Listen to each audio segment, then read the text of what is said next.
Hello, everyone. I hope that all of the audience that we have is doing okay. And uh, thank you so much for staying with us for this much long and always sending us the feedback. But don't forget to like, subscribe, and don't forget to press the bell icon in order to stay updated about what's happening on the Diplomacy Next podcast. I am being joined by Mr. Mudassir Quamar.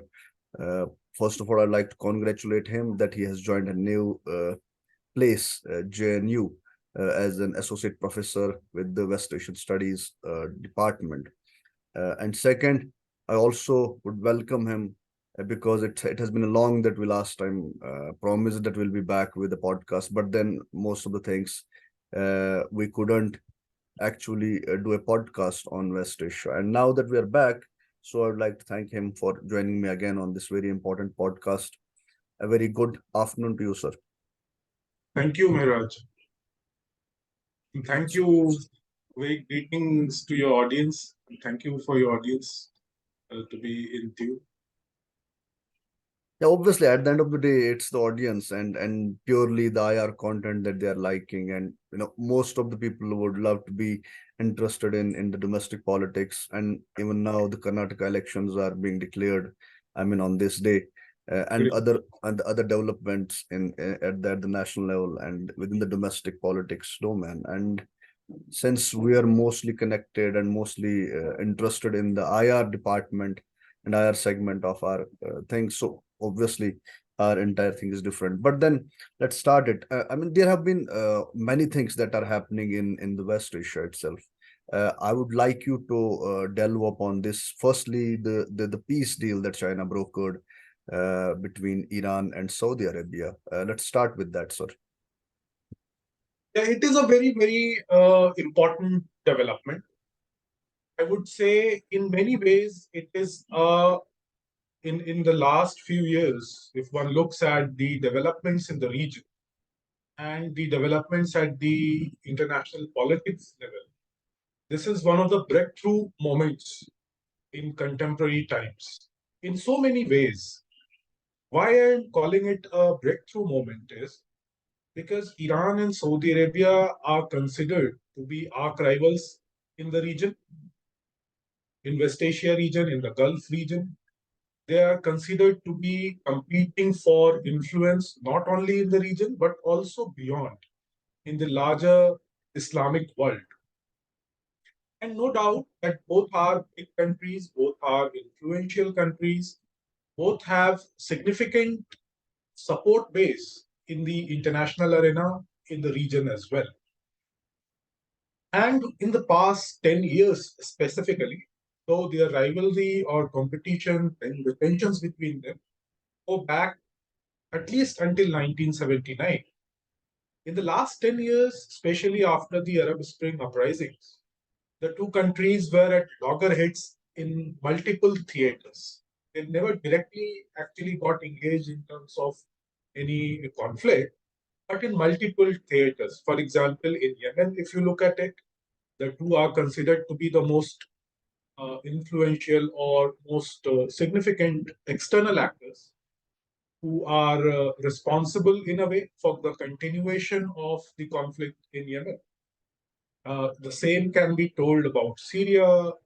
Their rivalry goes back to Iraq, and then many other regional situations. And if you look at the scholarly debate, the literature on geopolitics in West Asia, the Middle East region, you would find the reference to the Saudi Arabia Iran rivalry or tensions very often. Sometimes people also call it a sectarian rivalry. Sometimes people call it historical ethnic problems between the Arabs and Iranians. So all these, I do not subscribe to all of these ideas actually. I consider it more a geopolitical problem or tension than a sectarian, religious, or ethnic rivalry. But all these manifestations are certainly there. So, in that respect, if one looks at it, this breakthrough moment in decision to have diplomatic relations, resuming of this diplomatic relations, which they had actually ended in 2016. So the diplomatic cutoff is more recent. In 2016, when Saudi Arabia executed one of the clerics, who is a Shia cleric, a Saudi Shia cleric, Nimr al-Nimr, it led to some protest in Iran and some attack on in Saudi embassy and the consulate in Mashhad, and this led to Saudi Arabia cutting off the diplomatic relations. So that is very briefly why they cut off the relations. And then right now, given the background in which the geopolitical problems between them are, this is a very, very significant moment. And if one looks at it, certainly China has been the mediator, at least in the announcement. But in my view, to be very fair, actually, to other countries such as Iraq and Oman, who played a more significant role in bringing these two rivals together. The discussion and talks between them at the official level, the secret talks, was going on for at least a year and a half. China came at the last minute, and I think more than China, it was a decision by Saudi Arabia and Iran to have China as an interlocutor because they did not want any other international actor, for example, the US or any other international actor, to be the interlocutor. China came as a actor which is acceptable to both parties and which has the international heft to be able to act as an interlocutor. So in that respect, one can see that China was brought in as an interlocutor at the last minute. But we will have to see what happens next. I would not say that Saudi Arabia and Iran have resolved all their issues. The structural problems between them are still there. It has not been resolved.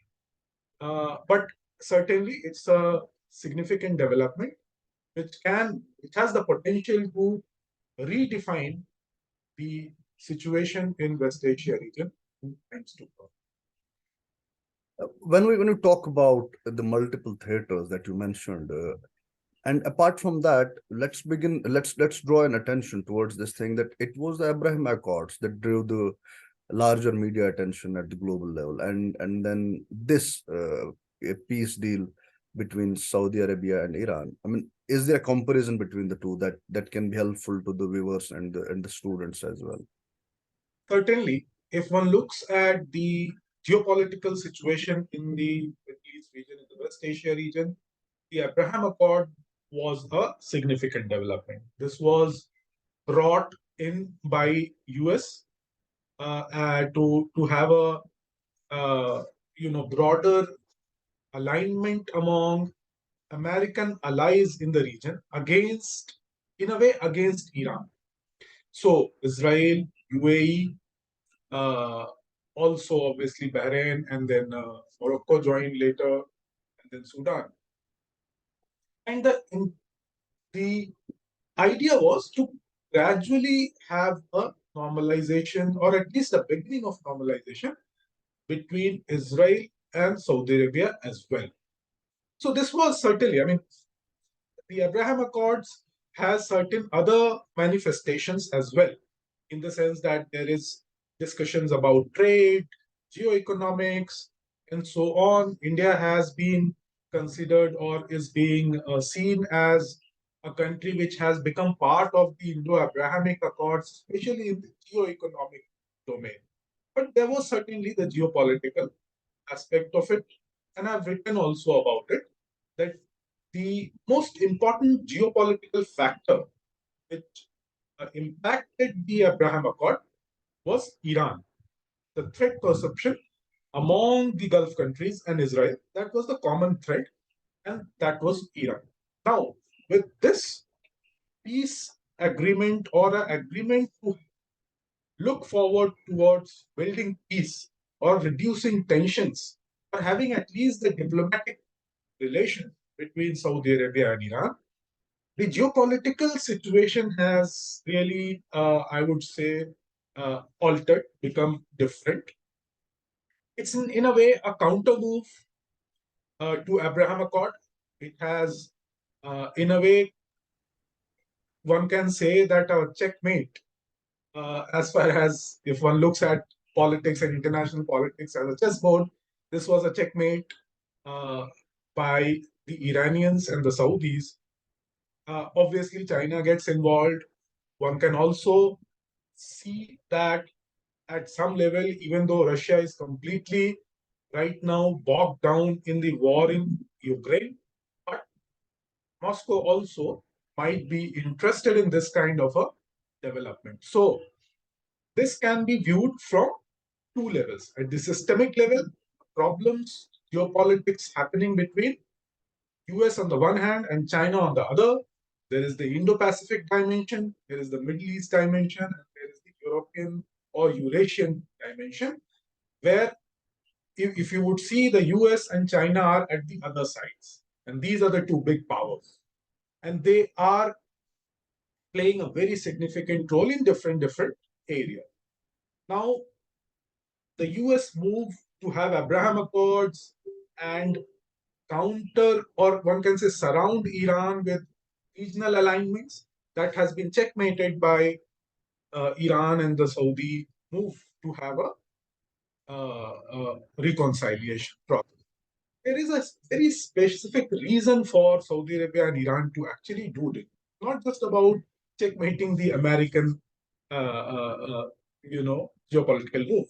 The idea is that, in a word, it can be explained as strategic hedging. So countries like Saudi Arabia, UAE, Iran are no longer only interested in becoming a vassal state or a allied state of great powers. They have foreign policy of their own. They are following their own strategic interest and pursuing their foreign policy based on how they define their foreign policy. And the alliances, alignment, relations, partnership with the external powers is based on issues, specific issues. So Iran is ready to talk even with the United States on resolving the nuclear stalemate on the nuclear issue. Similarly, Saudi Arabia is fine with the partnership with the US on variety of issues, especially on economic issues. Recently, India, Saudi Arabia, UAE, and US had a meeting in Saudi Arabia in Riyadh, where they discussed about railway connectivity in the region and how India can play a role. So all these things are also happening. And at the same time, Saudi Arabia is also talking to Iran and talking to China and talking to Russia and talking to other countries. So both at the systemic level and at the regional level, the nature of geopolitics has changed. That is being reflected in what is happening in West Asia. And if we talk about it from the perspective that Saudi Arabia wasn't quite happy with whatever the U.S. foreign policy actually identified its foreign policy priorities, and Saudi Arabia might be, it was quite dehyphenating. Some analysts would argue that it dehyphenated from the West Asian region, and the entire geopolitical hotspot now has been the Indo-Pacific, apart from the other geopolitical hotspots, that's Russia Ukraine conflict. If we look at it from the Saudi Arabia's perspective, how well is the deal well placed? No, from Saudi perspective, it is a very, very important move. It is a very important development. You rightly pointed out that the US is dehyphenating the region. Actually, what is happening is that US doesn't really necessarily want to leave the Middle East or the West Asia region, as we call it. The US is stretched. Any power has certain limits. Howsoever big, howsoever established power you are, you have certain limits. You can't be present in more than 2, 3 theaters in full force at the same time. So what the US is currently doing is it has its resources stretched in Indo-Pacific, in the Eurasia, or what is today the Ukrainian crisis in the Eastern Europe, and then the Middle East. So it is very, very difficult for the US to actually manage it. What they are trying to do is, and the Abraham Accord was part of it, that to bring certain alliance partners, regional and international, from Europe, from Asia, like Japan, South Korea, India, to invest in the stability and peace and geoeconomics, connectivity and trade and all the things in the Middle East, so that it reduces US's commitments in the region. The regional countries are fine with it, but the problem is that nobody else is actually ready to put boots on the ground. It's only the US which has the ability and the long established history of having military force on the ground. The regional powers, be it Saudi Arabia, be it UAE, be it any other, except Turkey, Israel, and Iran, nobody is in a position to have its own military power enough for its own security or to uh, back its foreign policy and security goals in the region. And that is precisely the problem which the Gulf countries, especially Saudi Arabia and UAE, are facing. So they need international partners for guaranteeing their security. If not, they need to do strategic, and that is what we are looking at. So the US reduction of commitments in the Middle East is directly proportionate to the Saudi Arabia and the UAE and other regional countries, especially in the Gulf, the Arab Gulf countries, trying to have reconciliations. And mind you, Saudi Arabia and Iran is not the only reconciliation which has happened in recent years. UAE has went on to have better relations with Turkey, with Qatar. We have seen in 2021, Saudi Arabia and UAE went ahead and had a reconciliation with Qatar. UAE has gone ahead and had a reconciliation with Iran. And Turkey and Egypt at another level are also having discussions. Turkey is trying to have reconciliation with Saudi Arabia also. So we are seeing a web of regional countries who were earlier not ready to talk with each other are now ready to talk with each other. What is happening is that they have changed their tactics. Rather than engaging in acrimonious relations to resolve or to manage their problems, they are engaging in diplomatic relations to manage their problems and to resolve them. When we talk about this fact that is China trying to reconfigure its image as a global peace broker, when it offered a deal to it offered a solution, I mean a kind of a solution to Russia-Ukraine crisis. It offered a peace deal to both the countries, and then all along it also went down to West Asia, where it was successful, although in Russia-Ukraine conflict there are different dimensions to it and China couldn't navigate through. But when it comes to West Asia, has China been successful enough to reconfigure that image of it, that it's an expansionist power? It's not, it doesn't bother about the global forums. It doesn't bother about the global laws for different, for the global trade, for global maritime security, and the other aspects of it. How do you see it, sir? Uh, First of all, let me put a disclaimer. I am not somebody who watches or observes China's moves and foreign policy very, very closely. I am somebody who looks at Middle East more closely. But certainly, China is a big power, so one cannot really ignore it when one tries to understand regional politics, regional geopolitics, and international. From my view, certainly there is no doubt that China is trying to expand its presence, its geopolitical footprints in the beyond its immediate periphery or beyond its immediate neighborhood.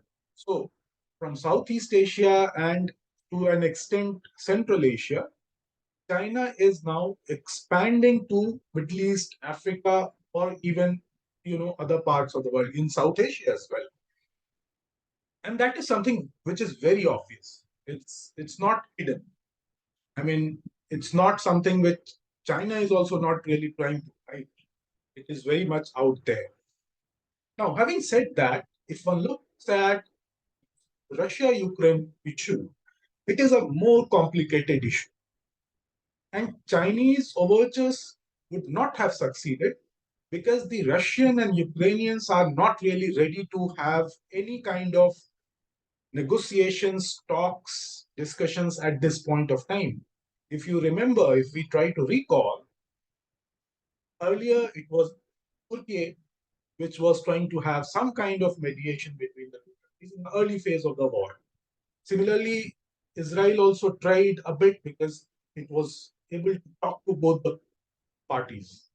There is no other country in the world today except Turkey and Israel who are able to talk to both Moscow and Kiev. And if you look at it, China is actually not able to talk to Kiev. It's only able to talk to Russia. So there is a limit to which Chinese ambition of becoming an international power, international deal broker, there is this limit on Chinese ambition. In West Asia, there was a huge difference, a very, very significant difference. In both, and I was referring to it earlier, that both Iran and Saudi Arabia were talking and they were willing to take their discussion forward. They wanted an international interlocutor. China was right there. Was it is a strategic partner of Iran. It's a strategic partner of Saudi Arabia. It has a strong, significant geoeconomic, involvement in the Gulf region and the Middle East region. And then it is also gradually trying to expand its geopolitical presence in the region. So for China also, it was important to have some kind of, show that it is actually present in the region. It can make a difference in the regional politics. If you would recall, China has in the past also tried to have some kind of mediation or some kind of discussions between Israelis and Palestinians. It has never succeeded. In 2018, it tried. Earlier also, it had tried. It has never succeeded because the desire for talk or negotiation or the right climate for talk and negotiation is not there. In the case of Saudi Arabia and Iran, it was there, and China obviously, kind of took that opportunity. It's significant. It's certainly very, very important for China as well. From the point of view of Chinese international posture, it is very important. From the point of view of showcasing China's ability to have an international role in peacemaking, it is very important. Undoubtedly, there's no doubt about it. But the context also is important this time. It's actually the backdoor talks that were happening, even enabled by few countries. It was right there. They only needed an international peace broker or an international powerful country that was saying in order to meet out the requirement. And then China has, been successful to be able to and agreeable to both the parties. It's like that. And when you talk about the multiple theaters, see, the peace deal must have an impact, and it's downstream countries that were affected by the Saudi Iran rivalry and long drawn 10 years or 20 years conflict between the two countries at the strategic level, at the security level also, and at the regional level that we're saying. And what are the viewpoints and the pressures that different countries came up with? How well does West Asia take this peace deal? So, if we look at different conflicts in the region, most important, which can have an impact, which the US with the Saudi Iran discussion and reconciliation process can impact, is Yemen.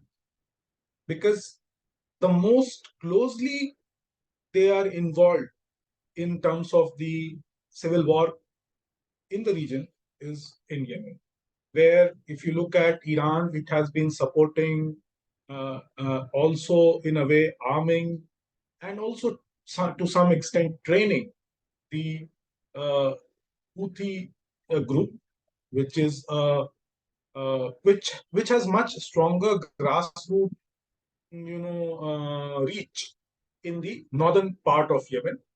And it is not as if uh, the Houthis are can be considered only a proxy of Iran. They have a much stronger support base within Yemen and northern Yemen.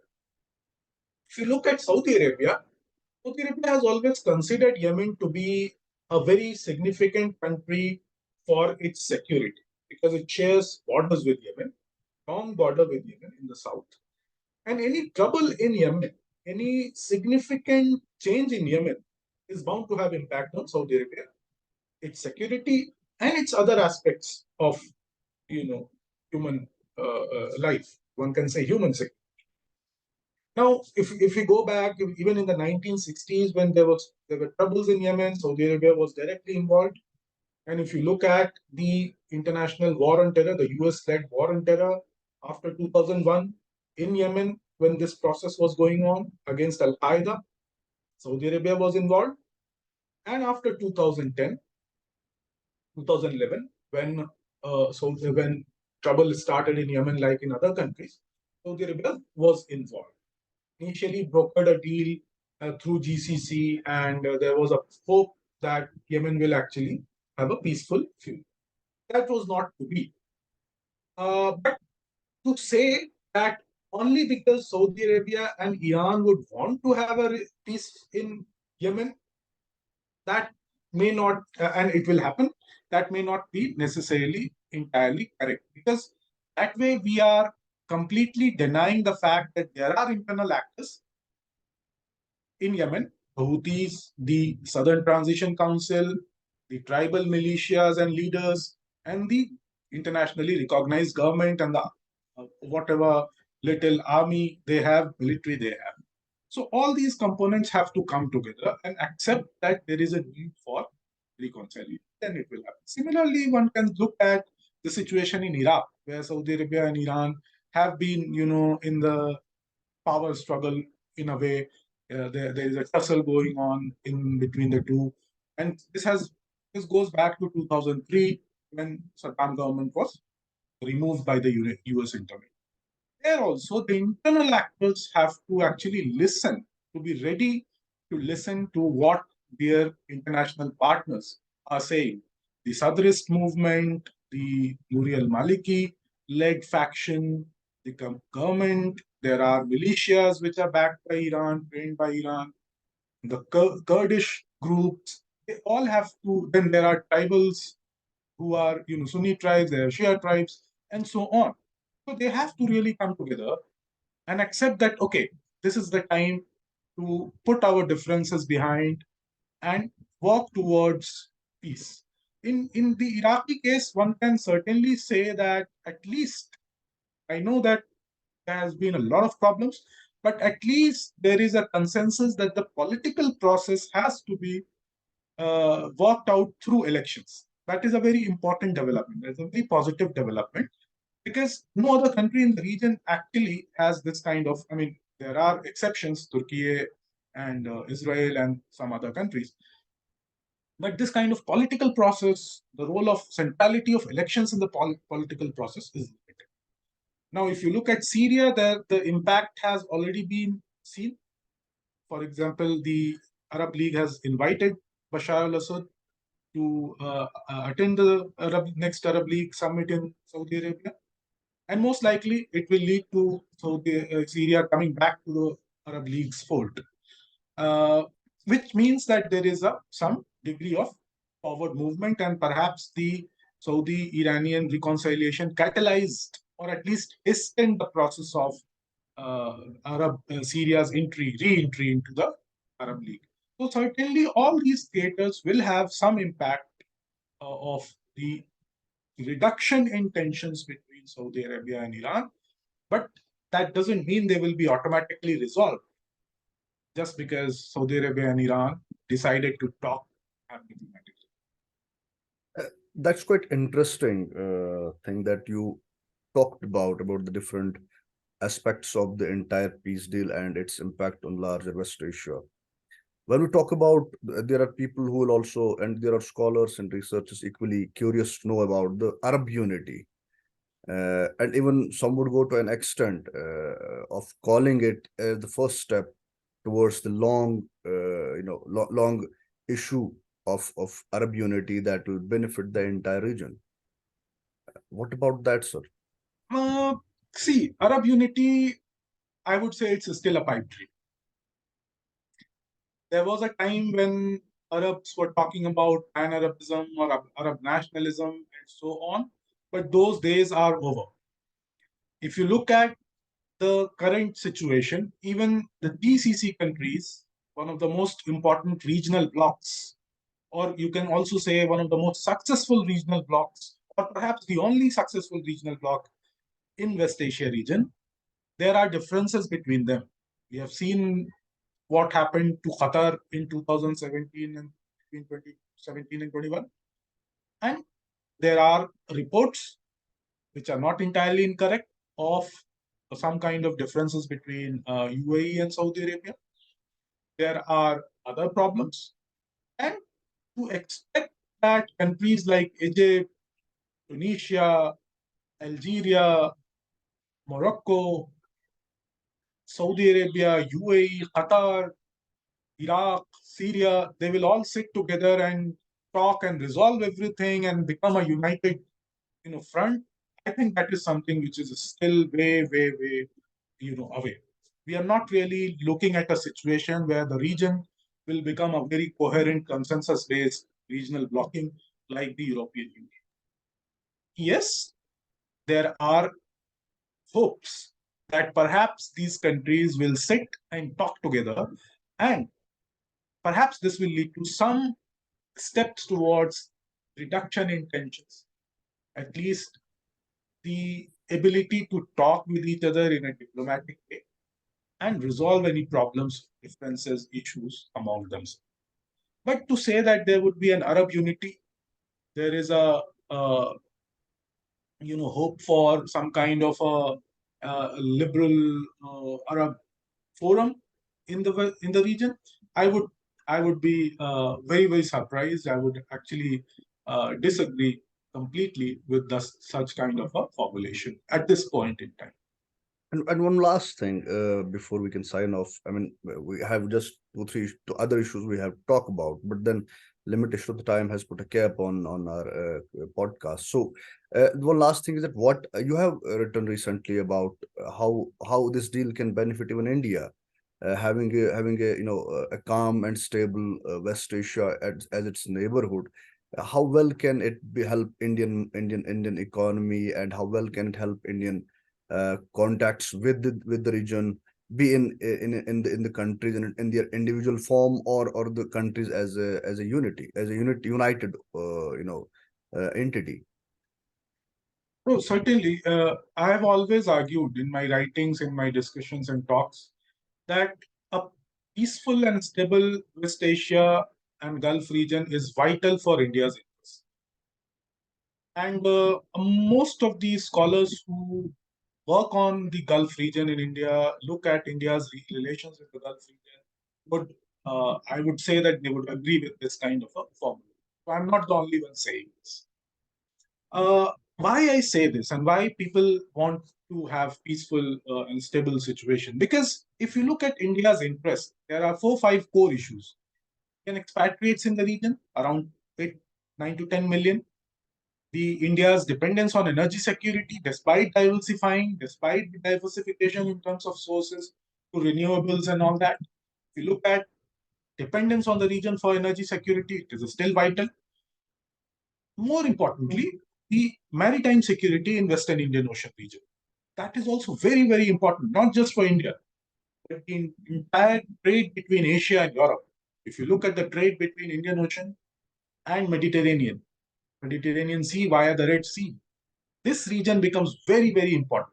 And if you look at even the Southeast Asia or China, without a peaceful Western Indian Ocean, the entire world's trade. I mean, I would mention just the incident where there was because of a storm, a ship of a cargo ship got stuck in Suez Canal, and the entire world was on an entire world trade was on a standstill for a few days. So any problem in maritime security in this region is very, very significant. And for India also, it is very, very important.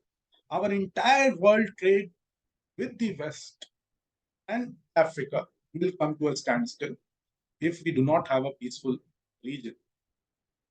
There are other issues also. It's geographically so close. I mean, we think of West Asia as a faraway region, but if you look at it, the distance between Mumbai and Muscat is less than Mumbai and Guwahati. So it's very close. Any problem, there were terrorism in Iraq, it immediately reached India's shores. There is problem in Afghanistan, it immediately reaches India's shores. So the kind of geographic and cultural and civilizational connectivity or connect between these two countries, regions, the Indian subcontinent and the Arabian Peninsula, is very important. And usually, when we understand this region, formulate this region, we forget how close this region is to us. And that is why it is very important to have a peaceful, region in West. So certainly, any hope for peace, uh, just like Saudi Arabia and Iran reconciliation, is good for India.